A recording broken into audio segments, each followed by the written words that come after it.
안녕하세요. 실물교훈 공부 열심히 하고 계십니까? 오늘은 10번째 강의 실물교훈 9장 갑진진주. 지난 시간에 감추인 보화, 그것이 오늘에 얘기하려고 하는 갑진진주라고 하는 것이고, 이 갑진진주는 바로 예수님 자신을 얘기하고 있습니다. 오늘 본문의 말씀 읽고 또 말씀 보도록 하겠습니다. 또 천국은 마치 좋은 진주를 구하는 장사와 같으니 극히 값진 진주 하나를 만남에 가서 자기의 소유를 다 팔아 그 진주를 샀느니라. 예수님은 자기 자신을 어디 비할 데가 없었어요. 이 세상에 무엇으로 우리의 구원의 가치, 예수님의 가치를 무엇으로 비교할 수 있겠습니까? 이 세상을 다 모아도 예수님의 가치에 비할 수 있겠습니까? 예수님 자신을 우리에게 주시면서 나를 믿어라. 내가 구원이다. 내가 너를 구원하러 왔다. 내 안에 너의 모든 필요가 다 있다. 너의 갈급함, 배고픔, 너희들이 간절히 원하는 그 죄로부터 해방되고 싶은 그 간절한 갈망, 너희에게 필요한 모든 것이 내한테 다 있어. 이 땅에서는 찾아도 찾을 수 없고 구해도 구할 수 없는 그 무엇, 그것 내 안에 다 있다. 그 예수님 안에는 온 하늘이 있고 우리 인간이 추구하는 모든 것이 있고 우리 인간이 알고 싶어하는 모든 지식이 있고 우리 인간이 가지기를 원하는 모든 지혜가 있고 그 예수님 안에 우리의 모든 필요가 있다는 거예요. 실제로 우리 인간은 배고픕니다. 영혼의 갈등이 있죠. 영원한 양식을 잃어버린 그 배고픔, 영혼의 배고픔, 얼마나 쓸쓸하고 외롭고 허하고 이 세상의 재물을 가지면 가질수록 만족하지 않은 그 부족함, 그 가난함, 이 세상의 지위를 다 가져도 거기에서 만족할 수 없는 또 뭔가를 추구하고 싶은 것.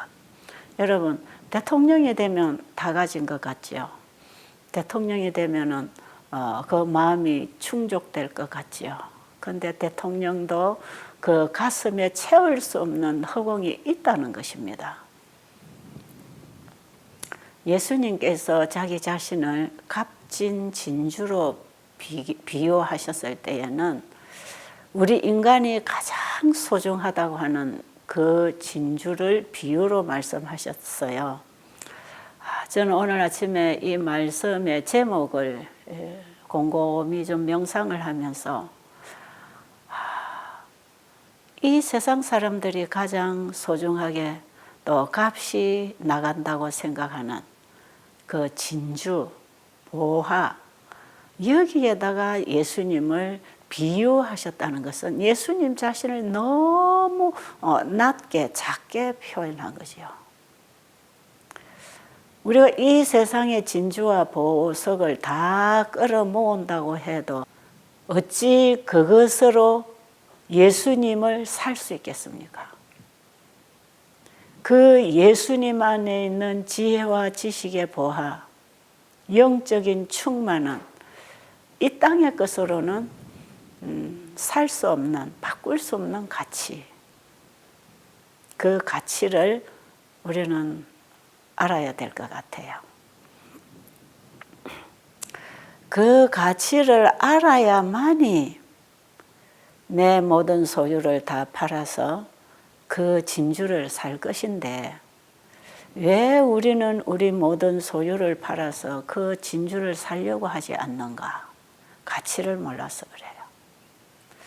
지금 마태복음 13장 전체에서 예수님은 우리에게 천국 복음을 전파하시면서 자기 자신을 씨라고 그러고 자기 자신을 진주라고 그러고 자기 자신을 우리에게 주시기 위해서 우리가 그분을 받아들이도록 하기 위해서 그분을 믿고 영생을 얻도록 하기 위해서 우리에게 꼭 필요한 이런 비유들을 들어서 자신을 계속 소개하고 있잖아요.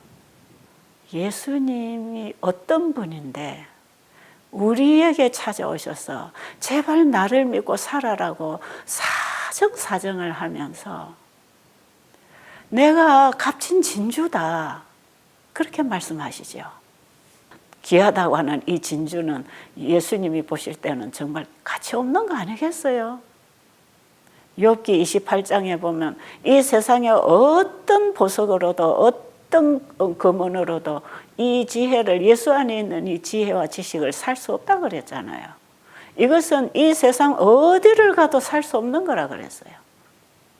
이것은 다만 하나님께 있는 것, 예수를 믿음으로 하나님을 경외함으로만이 얻을 수 있는 그 지혜, 그 지식, 하나님께만 있는 것을 우리는 믿음으로 받는 것이다 이 말이죠. 이 세상 어디에 가도 이거는 구할 수 없는 것이다. 깊은 물 가운데 넓은 바다 가운데 가서도 어디 가도 깊고 넓은 이 세상 어디를 가도 찾을 수 없는 그것, 오직 우리가 예수 그리스도 안에서 이것을 우리가 받을 수 있다고 하는 이 하늘에 속한 가장 값진 진주, 이것을 비유해서 예수님이 지금 너희들이 나를 믿으면 너희들은 하늘의 어떤 보화 보석보다도 너희들은 더 값진 진주가 되는 것이다. 이 진주장사 비유에는 예수님이 우리를 보실 때 진주로 보시고 우리가 예수님을 진주로 볼 때 그분을 믿음으로 가지게 된다. 이제 이런 의미를 가지고 있어요. 오늘의 주제에서 예수님이 값진 진주이시다고 하는 것은 순금, 깨끗함, 죄가 한 틀도 없는 완전함, 깨끗함, 그보다 더 좋은 것은 구할 수 없는 아주 좋은 것입니다. 좋은 것. 근데 그 예수님 안에 있는 지혜와 지식의 보화는 청량할 수 없는 충만, 무엇과도 비교할 수 없는 소중함, 그리고 우리 인간의 영혼 속에 그것이 채워져야 된다고 하는, 그것이야말로 우리를 충만하게 해주시는, 만족하게 해주시는 그 완전한 우리의 필요가 예수님 안에 있다 하는 이런 얘기를 이제 우리는 값진 진주로 비유를 들어서 가르쳐 주시는데요. 예수님이 우리에게 좋은 것은 사실이고요. 그 예수님이 나에게 얼마나 좋은 분이라고 하는 사실을 깨닫기까지는 이는 성령의 깨우침과 가르침이 와야 깨닫는다고 하는 거지요. 그 예수님이 우리에게 얼마나 소중한 분이고 그분을 우리가 믿음으로 내 안에 영접했을 때 내가 얼마나 영광스럽게 된다는 사실을 우리는 지금 잘 몰라요. 정말 이것을 깨닫는다는 것은 성령을 받았다는 얘기고 성령이 우리 안에 임하셔야 이것을 알 수 있는 것이에요. 자, 그런데 오늘 우리에게 중요한 교훈은 이 진주를 사기 위해서 네가 얼마나 찾아다니고 있느냐. 이 진주를 사기 위해서 이 진주를 찾고 다니는 진주 장사는 꼭 진주를 만나게 될 것이다. 간절히 찾고 찾는 자들은 만나는 것이다. 여러분, 우리는 진주를 사러 다니는 장사가 돼야 되겠죠. 요즘에는 채권 장사들이 안 다니는데 옛날에 어릴 때도 아니에요. 얼마 전에는 채권 삽니다 하는 사람들 다니죠. 그래서 자기 집에 채권이 있는 사람은 내놓으면 그 가치만큼 돈을 주고 채권을 사갑니다. 우리는 진주를 사기 위해서 진짜 이 채권 장사가 채권을 구하러 다니는 것만큼 그렇게 열심히 이 진주이신 예수님을 찾기 위해서 진짜 나의 구원이신 예수님을 구합니다. 예수님 삽니다. 내 모든 것 다 드리고 예수님 삽니다 하는 그런 간절한 심령으로 우리가 예수님을 찾고 있는가. 그런데 어느 시대나 그 예수님을 간절히 찾는 사람에게는 그 예수님을 사게 되더라는 거지요. 어느 시대나 오늘날에도 마찬가지. 저 이방 종교에서나 기독교 안에서나 누구든지 그들의 심령 속에 진정한 진리를 갈망하는 심령이 있는 사람들은 진리를 만난다는 것이죠. 제가 영혼들을 만나면서 일을 해보면 참 각계각층의 사람들이 오지요. 제가 베델 수양원을 운영하고 있을 때 1년에 한 1000명 이상이 드나들고 있을 때 그곳에는 정말 별별 사람들이 다 옵니다. 이거는 그들이 어느 위치에 있는 사람이든 얼마나 부유하든 가난하든 무식하든 유식하든 정말 각계층의 사람들이 다 와요. 그런데 이 복음을 받아들이는 사람은 한 부류입니다. 딱 한 부류예요. 그 지위가 어디에 있든지 상관없이 남녀노소를 막론하고 어떤 계층의 사람이든지 심령이 가난한 자, 진짜 진리를 간절히 찾았던 사람. 진리가 뭡니까? 하나님이 어떤 분입니까? 정말 알고 싶습니다. 예수를 믿는다는 게 뭡니까? 예수는 어떤 분입니까? 이 기독교가 말하는 그 예수를 믿고 구원받는다는 게 뭡니까? 이런 질문들을 가지고 있는 분들이 있어요. 그래서 이 교회 저 교회로 정말 진리를 찾아서 진리가 뭡니까 하고 이곳저곳을 찾아다니는 사람들이 있어요. 그 사람들이 진주를 구하는 장사들입니다. 그런 사람들은 진리를 만나면 그 진리를 받아들입니다. 그 진리가 무엇을 요구하든지 거기에 지불되어야 할 모든 것을 다 드리고 진리를 잡는다 이 말이에요. 간절히 진리를 찾는 사람들은 진리를 만나고 진리를 만나면 그것을 가지기 위하여 자기의 모든 것을 포기한다 이 말이에요. 그중에 제가 만난 사람 중에 정말 빠르게 진리를 받아들이고 지금 신실하게 신앙생활을 하는 분이 한 분 있어요. 우리 세천사 의료선교 세미나가 지금 3년째 계속되고 있는데 일기 세미나에 오셨던 분. 이분이 이제 자기가 만난 환자 한 분을 데리고 베델 수양원에 왔습니다. 그런데 그때 마침 베델 수양원에서 세천사 의료 선교 세미나 1기가 열렸습니다. 이분은 불교 신자입니다. 그런데 이분이 늘 절에 가서 부처님 앞에 가서 기도할 때 어떤 기도를 했냐면 자기는 부처님 앞에 가서 기도를 했지만 자기가 기도하는 대상은 절대자였어요. 그래서 그 절대자여 나에게 진리를 좀 가르쳐 주세요. 진리를 알고 싶습니다. 그런 기도를 절에 가서 늘 부처님 앞에 가서 했다고 하는 것이에요. 그랬는데 그분이 우연하게 베델 수양원에 오게 되고 이 세미나 참여를 하면서 바로 그 절대자가 창조주라는 사실을 알게 되고 그 절대자가 나를 구원하러 이 땅에 오신 예수 그리스도라는 사실을 알게 되고 그분의 마음속에 그 절대자이신 그분을 받아들이게 되고 그분이 주시는 그 말씀을 받아들이게 되면서 이분이 아주 한 시간이 다르게 변하고 있는 거예요. 그 세미나를 하는 동안에. 그러더니 두 번째 세미나에 또 왔어요. 2기 세미나에 이분이 또 왔는데 이분이 이 절대자를 발견한 이후에 이 진리를 만나고 그분이 바로 진리라는 사실, 그분의 가르침이 진리라는 사실을 깨닫게 되면서 자기 아들에게 이 절대자이신 이분의 말씀을 듣도록 해주고 싶어서 아들을 데리고 참여를 했어요. 그 사실 그 아들은 거기 뭐 관심이 있겠습니까? 그런데 엄마의 마음은 자기 하나밖에 없는 아들에게 이 진리를 가르쳐주고 싶으니까 그 착한 아들이 엄마를 따라 이 세미나에 와서 열흘 동안 같이 참여하게 됐죠.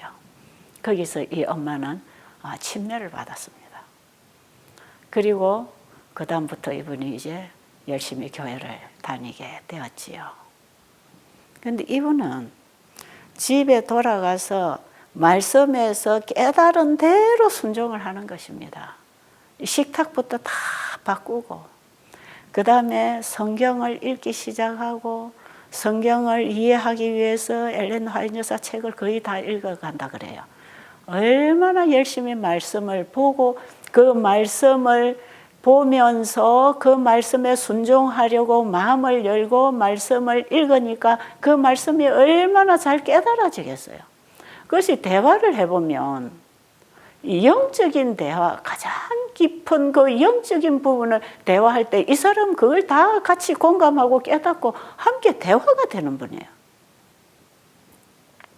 영적인 것은 영적으로 분별하고 깨닫습니다. 진리를 추구하는 사람들은 이 영적인 기능을 아주 많이 활용하고 있는 사람들이에요. 그래서 그 자기의 그 영혼이 가래서 진리를 찾은 사람들은 영적인 복음을 받아들이게 되는 거라. 그래서 수십 년 교회를 다닌 사람보다 대화를 해보면 신앙의 뿌리에 굳게 서 있는 사람이에요, 이분은. 그리고 자기 고객들에게 이 복음을 전해주기 위해서 열심히 일을 하고 있는 사람이에요. 그래서 먼저 된 자가 나중되고 나중된 자가 먼저 된다고 하는 이런 사람들은 진리를 간절히 찾던 사람이에요. 그 사도들이 일하던 당시에 이방인 이 고넬로와 같은 사람, 이런 사람들은 이방인 중에서 진리를 찾던 사람이에요. 그래서 이 베드로가 전하는 복음의 소식을 듣고 자기 집에 초청해서 그 복음을 듣고자 했고 그 복음을 만날 때 그 가족들이 다 이 복음을 받고 구원을 받게 되는 이런 일들이 있지요. 그리고 유대교 안에서도 또 정말 진리를 찾는 사람들, 이런 사람들이 예수님을 다 영접했습니다. 어느 시대에나 어느 종교 안에나 온 세상에 정말 절대자이신 이 진리를 찾는 사람들은 진주를 구하는 장사들입니다. 그 진주를 만나면 그 진주의 가치를 알면 다 팔아서라도 진주를 사는 것이라. 그런데 여기 예수님의 비유 속에서 진주 장사가 값진 진주 하나를 만남에 자기의 소유를 다 팔아서 그 진주를 샀느니라, 이렇게 말씀하시죠. 그런데 이 진주를 만나기는 만나도 이 진주를 사기 위해서 지불되는 값을 다 지불하기를 꺼려하는 사람들은 이 진주를 만났지만 사지 못한다는 거예요. 이런 사람들은 어떤 사람이며, 진주를 사고 진주를 자기 것으로 가지고 사는 사람들은 어떤 사람인가? 이 부분에 있어서 우리가 오늘 공부하는 바로 이 실물교훈 9장에서 우리는 이 공부를 지금 하고 있는 것이에요. 자, 여러분들이 읽어서 다 아는 얘기죠. 진주를 사는 사람은 자기의 소유를 다 팔았다 그러잖아요. 자, 내가 진주를 구하는 장사라고 했을 때 나는 정말 진리를 알고 싶어서 예수님을 만나고 싶어서 간절히 주님을 구하고 주님을 알기 위해서 공부를 하고 진리를 찾아다니면서 정말 그 예수님을 발견했다고 합시다. 그 예수님이 나에게 어떤 분이며 그분의 가치가 뭔지를 정확하게 우리가 깨달았다면 그것은 내 힘으로 깨닫는 게 아니고 성령께서 강하게 나에게 빛을 비춰주신 결과입니다. 그래서 성령은 그 진리를 찾기 위해서 갈망하는 영혼들 속에서 일하시고 그 진리를 만날 수 있도록 인도하시는 분이세요. 제 경우에는 그렇습니다. 제가 그 하나님이 진짜 계신지 어떤 분인지 내가 하나님을 진짜 믿고 싶은데 믿어지지 않아서 믿을 수가 없습니다. 제가 어떻게 해야 주님을 알고 그 주님을 믿고 살 수 있겠습니까? 저는 그 믿음을 갖기를 원합니다. 지금 내가 신앙하는 이런 신앙, 이 신앙이 아니고 진짜 내가 예수님을 믿음으로 살고 싶습니다. 내가 하나님을 알고 싶습니다. 이런 간절한 심령이 제 안에서 일어나서 간절히 진리를 찾아다닐 때 그 성경 말씀 속에서 진리를 깨우쳐 주신 분은 내 안에 이 진리로 인도하신 성령님이 하신 일인 게 틀림이 없어요. 왜냐하면 진리에 대해서 별로 관심이 없으면 우리는 진리를 던져줘도 그냥 지나가요.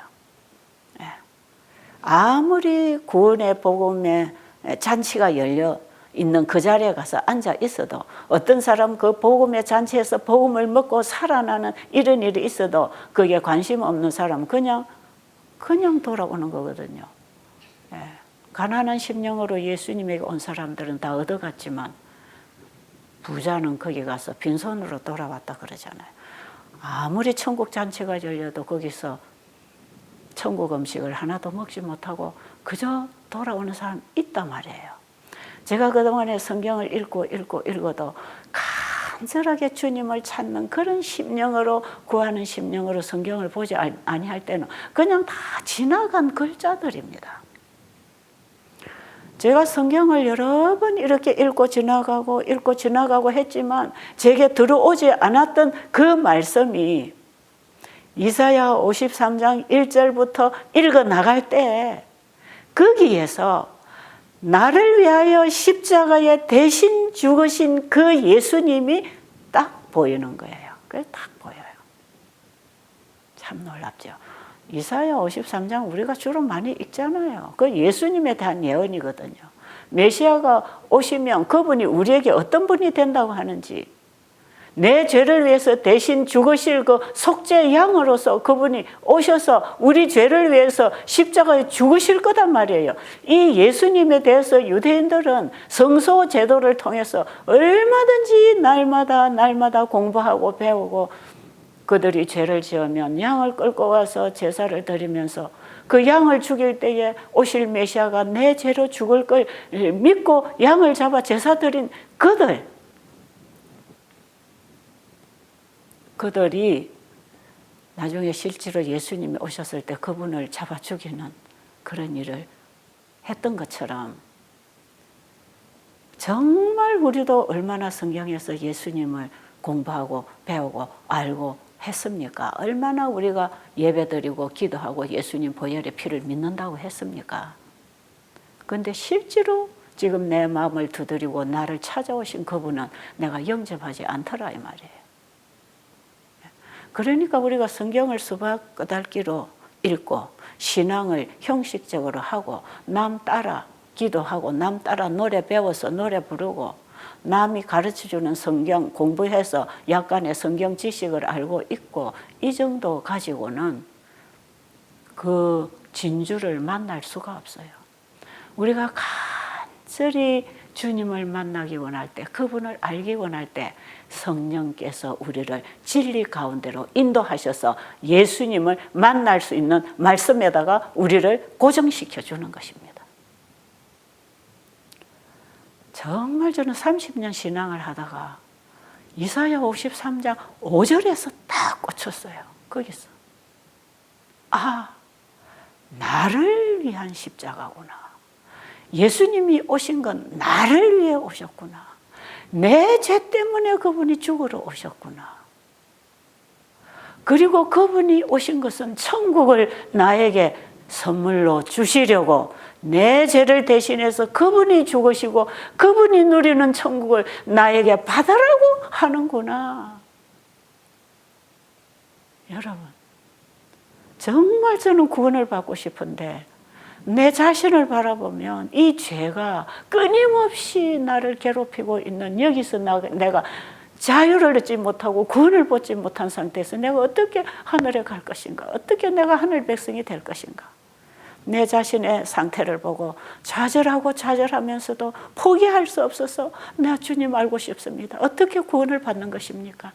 간절한 심령으로 이 주님을 찾아 구할 때에 성령께서는 나를 그 말씀에다가 가서 데리고 가서 딱 거기다 내 가슴을 고정시켜 주더라 이 말이에요.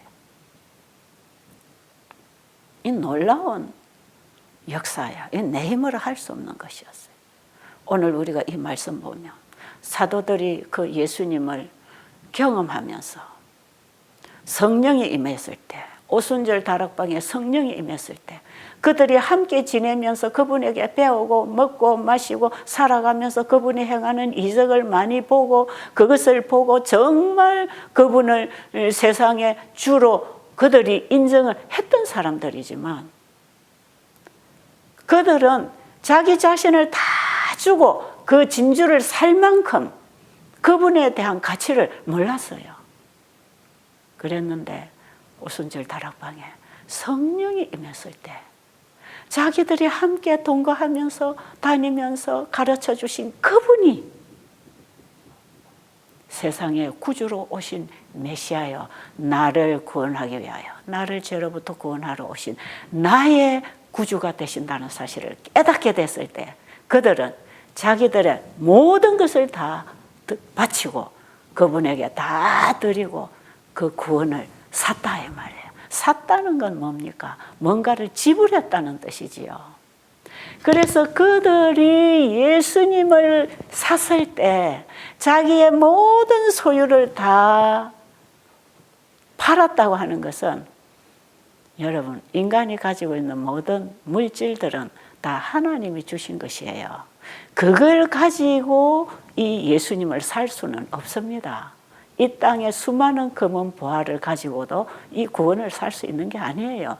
구원을 살 수 있는 것은 나를 드리고 사는 것입니다. 그럼 나는 뭡니까? 나는 머리끝에서 발끝까지 죄로 반죽되어 있는 죄덩어리입니다. 나는.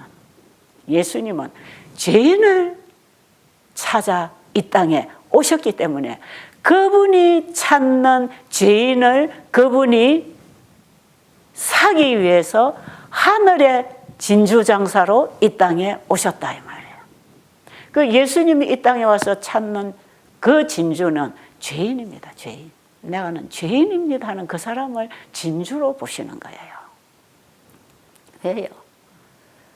나는 죄인입니다 하는 사람만이 자기 자신 죄를 예수님께 드리고 예수님이 주시는 그 진주이신 천국 보화를 내가 가질 수 있기 때문에 나는 죄인입니다 하는 사람을 그분은 찾아오셔서 나를 진주의 가치로 보셔서 예수님은 나를 진주로 가지신다 이 말이에요. 우리를 예수님 안에서 볼 때에 예수님 안에 있는 진주의 가치로 우리 죄인을 이미 보시는 것입니다. 그렇게 해주시려고 예수님 이 땅에 죄인을 찾아오셨기 때문에 그래서 이 제자들이 마가의 다락방에 성령이 임하게 될 때에 그들은 자기 자신이 그 예수님을 알아보지 못하고 그분을 믿지 못한 죄부터 시작해서 이들이 얼마나 회개했습니까? 전적으로 회개하고 자기 자신을 주님께 드리는 참된 회개가 일어났을 때에 그 예수 안에 있는 하나님의 영광의 빛이 제자들을 통하여 나타나기 시작했을 때 그들은 그 시대에 그 세상에 하나님의 영광을 드러내고 그 예수님을 전파하는 복음 전도자가 됐단 말이에요. 이것이 이른비 성령의 역사로 복음이 전파됐다. 복음은 바로 예수 그리스도 안에 있는 하나님의 영광의 빛, 순백, 우리는 품성이라고 합니다. 하나님의 품성. 그 품성을 제자들이 받았을 때 제자들은 그 품성이 가지고 있는 빛, 사랑, 영혼에 대한 관심, 주님의 말씀에 자신을 온전히 들여서 주님의 명령에 복종하고 순종할 수 있도록 자기 자신을 주님께 온전히 드림으로 주님이 그들을 쓰셨다 이 말이에요. 성령의 능력을 통해서 주님이 그들을 쓰셨어요. 그때에 그분의 영광을 제자들에게 담아서 선포할 수 있었어요. 예수님께서 설교하신 이 값진 진주 얘기는 우리의 모든 것을 드리고 예수님을 우리 안에 가지게 될 때에 이제 초대교회 제자들에게 이른비를 부어주신 것처럼 그래서 그 시대에 그들이 살고 있는 사람들이 살고 있는 모든 세상에 이 예수님의 초림의 기별이 전파된 것처럼 이 시대에 우리 자신을 주님께 온전히 드리고 영원한 복음이신 그 예수님을 우리 안에 받아들이게 되면 이제는 늦은 비의 능력을 부으셔서 온 세상에 천국 복음을 전파하는 그 일을 우리를 통해서 하시려고 하는 것입니다. 그렇기 때문에 지금 우리는 예수님이 2000년 전에 오셔서 설교하신 이 값진 진주장사 얘기를 오늘 우리는 우리 시대의 현대 기별로 받아야 돼요.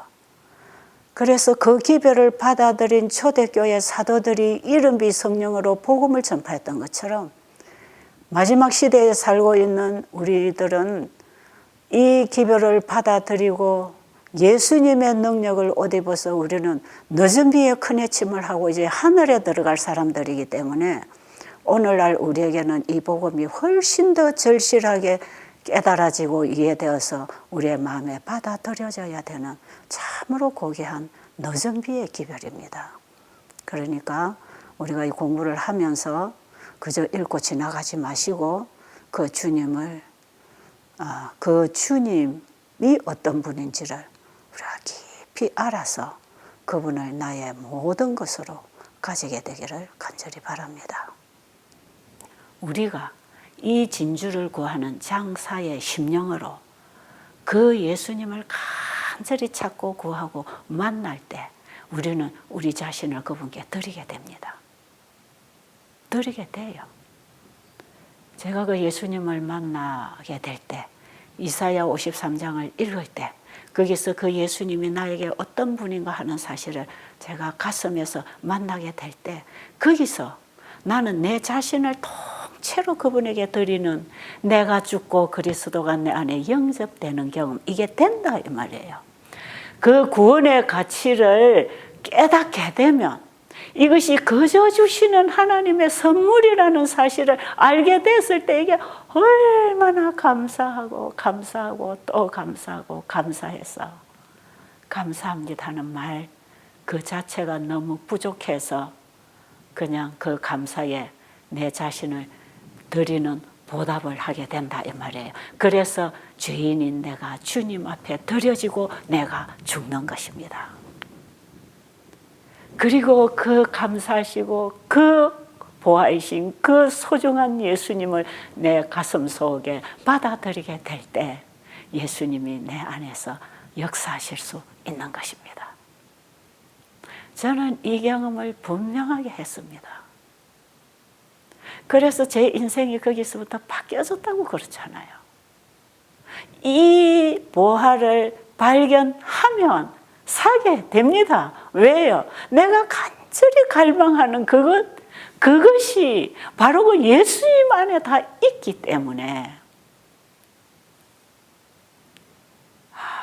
진주장사가 자기 소유를 다 팔아서 진주를 샀다면 자기가 팔아버린 것은 진주의 가치보다 못한 것 다 팔았겠지요.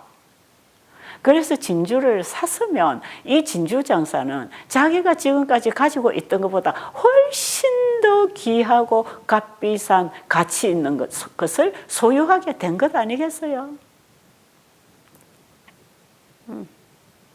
여러분 그거 좀 생각 안 해보세요. 여러분 오늘 이 값진 진주 얘기, 예수님께서 우리에게 너희가 나를 믿어라. 나를 믿으면 너의 모든 필요가 내 안에 다 있다. 다른 곳에 가서 너의 충족을 얻기 위해서 골프를 치러 다닌다. 세계 여행을 다 한다. 돈을 가진 사람들이 그 돈으로 자기의 영혼의 충족을 채우기 위해서 별별 짓을 다 하고 좋은 음식만 먹고 마시고 정욕적으로 즐기고 친구를 사귀고 할 짓 안 할 짓 다 하면서 자기 영혼을 충족시켜 보려고 해도 그건 다 터진 웅덩이를 파는 것이라. 내게로 오라. 지금 너에게는 내가 가지고 있는 이것이 필요하다. 네가 지금 갈등하고 필요를 채우기 위하여 찾아다니는 그 모든 것이 나에게 있다. 나에게 있다. 내게로 오라. 여러분 그 예수님이 어떤 분인지 알기를 원해야 돼요. 지금 오늘 이 얘기에서 네가 원하는 거 내가 다 준다. 나한테 다 있다. 나에게 와서 이거 받아가거라. 목마른 자들아, 값 없이 돈 없이 내게 와서 젖과 꿀을 사라. 그 값 없이 돈 없이 그건 뭡니까? 우리가 세상의 물질을 가지고 예수님을 사는 게 아니고 나를 드려야 그분을 내 것으로 사는 것이에요. 그분은 죄인인 나, 100%가 죄덩어리인 나를 원하십니다. 내가 너를 살게. 너는 나를 살아. 그게 사라는 얘기입니다. 그래서 예수님이 우리에게 원하는 것은, 나에게 원하는 것은 죄입니다. 죄. 네가 가지고 있으면 영원히 멸망당할 그 죄. 그 죄를 가지고 네가 자식도 키우고 세상 재물도 얻고 네가 즐기고 있는 그 모든 네가 가지고 있는 모든 것은 다 죄로 인하여 만들어지고 죄를 더 많이 짓고 죄를 누리기 위해서 네가 가지고 있는 거니까 그 죄를 나에게 주면, 그리고 네가 나를 가지면 이제는 네가 가지고 있는 생명과 시간과 너의 인생과 너의 모든 재정과 너의 재능들은 이제는 내가 그것을 이제 너를 통해서 쓸 것이다. 이런 것이요. 그렇게 될까요? 그렇게 해서 우리는 바꿔야 됩니다. 지금 바꿔야 돼요. 바꾸는 겁니다. 죄를 드리고 천국을 얻는 것입니다. 우리가 가지고 있는 소유 내 거 아닙니다. 내 건 줄 알고 사용하고 열심히 그걸로 선을 행하려고 했던 사람이 부자법관 청년 아닙니까? 그 부자법관이 내가 어떻게 해야 영생을 얻으리까 하는 이 사람에게 예수님이 주신 답이 너는 나를 믿어야 된다. 그 모든 것을 팔아서 나를 사라. 내 안에 그보다 훨씬 가치 있는 하늘의 재산이 다 들어있다. 나를 사라. 네 가진 거 놓으면 하늘의 거 주려고 하니까 그거 다 팔아서 가난한 자에게 나눠주고 나를 따르라. 이렇게 말씀하시는 거예요. 그런데 여러분, 오늘 이 주제에서 참 안타까운 부류의 사람이 있어요. 자, 한번 읽어볼까요? 세상에는 하늘 진주를 항상 찾고 있는 것 같이 보이는 사람들이 있다. 그러나 그들은 저희의 좋지 못한 습관을 완전히 끊어버리지 않는다. 그들은 그리스도께서 저희 안에 사시게 하기 위하여 자신에 대하여 죽지 않는다. 그러므로 그들은 귀한 진주를 얻지 못한다. 그들은 불순한 야망과 세상에 대한 애착을 극복하지 못했다. 그들은 십자가를 지고 극기와 희생의 길을 걸으시는 그리스도를 따라가지 않는다. 그들은 거의 그리스도인이 되기는 하였으나 아직 완전한 그리스도인은 아니다. 그들은 거의 하늘나라에 가까이 이른 것 같이 보이나 그곳에 들어갈 수는 없다. 구원을 거의 얻었으나 온전히 얻지 못했다는 말은 거의 잃어버렸다는 말이 아니라 완전히 잃어버렸다는 뜻이다. 참, 여러분 오늘 이 말씀을 여러분의 자신의 신앙 상태에 놓고 곱씹어서 성령의 깨우치심을 구하면서 읽게 되기를 바랍니다. 저도 매 순간 매일매일 이 부분을 놓고 내 자신을 점검하고 있습니다. 여러분,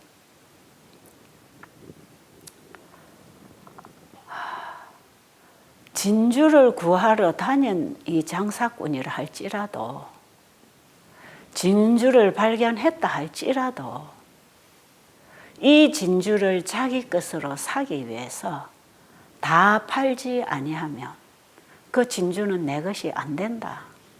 왜?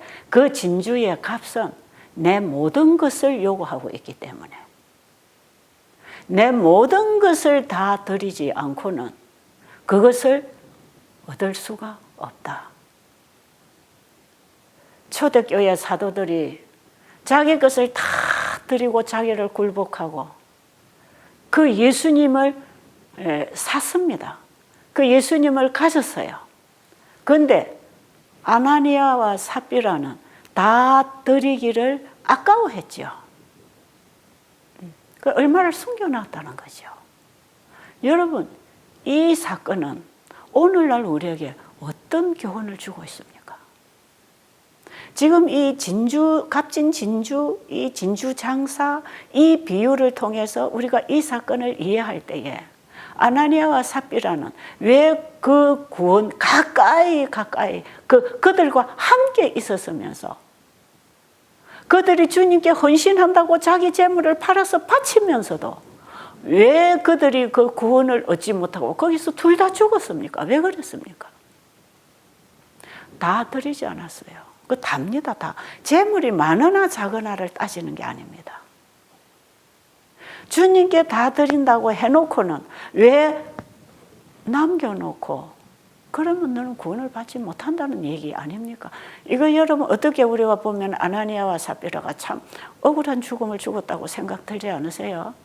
이 복음 사업에다가 다 내놨는데 조금 아껴놓은 거 그것 때문에 구원을 못 얻었다는 것은 너무 억울하지 않으세요? 하나님께서는 우리 전체를 원하신단 말이에요. 99.9%만 드리면 다 드린 게 아니고 나무 가지가 나무 둥치에 와서 접붙임을 받으려면 나무의 수액을 받아서 가지가 다시 살아나려면 나무에서 오는 수액을 받기 위해서는 완전하게 밀착돼야 됩니다. 하나로 붙어버려야 돼요. 그런데 가지가 99.9999% 나무 둥치에 와서 붙어 있다고 합시다. 그 나무가 주는 생명의 수액을 한 방울도 못 가져갑니다. 거의 그리스도인이 된 사람들은 완전한 그리스도인이 아니다. 하늘나라 거의 가까이 간 사람은 아직 들어간 사람이 아니다. 거의 그리스도인이 아니라는 사람은 완전하게 그리스도인이 아니다. 그렇죠? 그런 뜻이죠? 여러분은 거의 그리스도인입니까? 거의 천국 문턱에 가 있습니까? 그러나 천국 문턱을 넘어서 문 안에 들어가야 천국 백성 되는 거 아닙니까? 거의 천국 문턱까지 가 있다면 아직 천국에 들어간 것은 아니라 여기에서 우리에게 은혜의 시기가 끝나버리면 우리는 문 밖에 있는 것입니다. 여러분, 오늘 여러분과 저는 이 부분을 좀 깊이 묵상하십시다.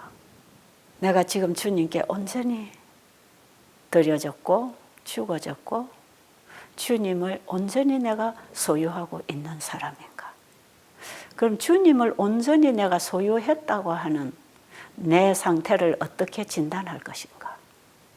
실물교훈 311페이지에 보면 여기에 기록이 되어 있어요. 우리가 함께 한번 보고 지나가겠습니다.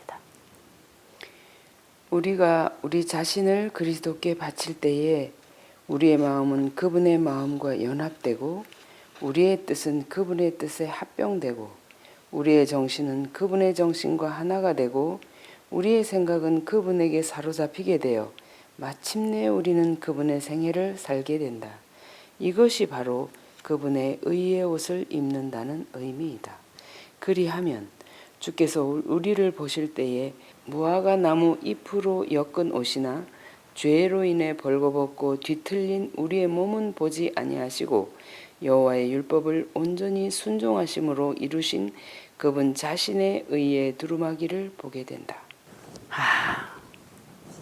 여러분, 값진 진주, 감추인 보화, 이 비유는요, 믿음으로 말미암은 의가 무엇인지를 우리에게 분명하게 설명하고 있는 복음이에요.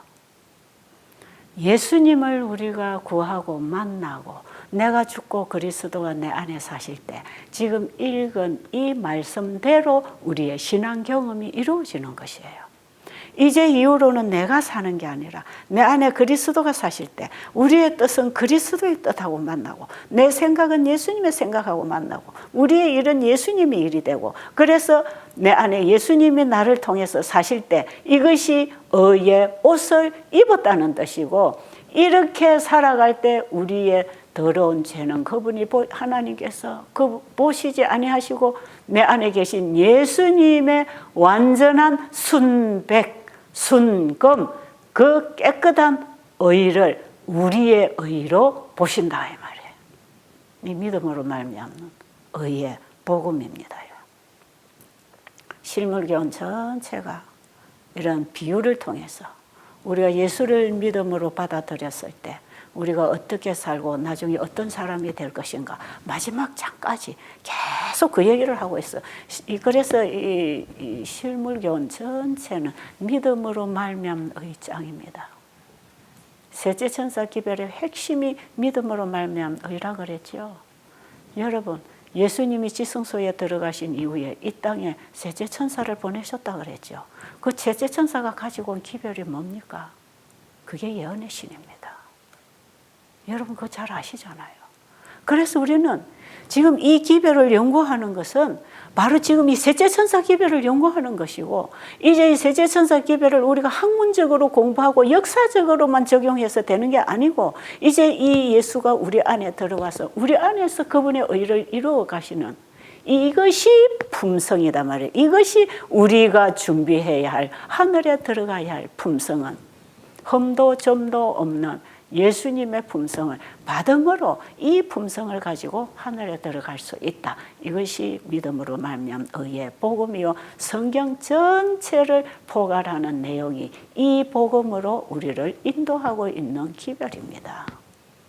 우리가 성경에서 그 예수님을 보지 못하면 성경을 잘못 읽고 있는 것이에요. 성경 어디를 읽어도 우리는 거기서 예수님을 봐야 됩니다. 모든 말씀에서 오직 예수님만 보게 되는 그 진리를 찾게 되기를 간절히 바랍니다.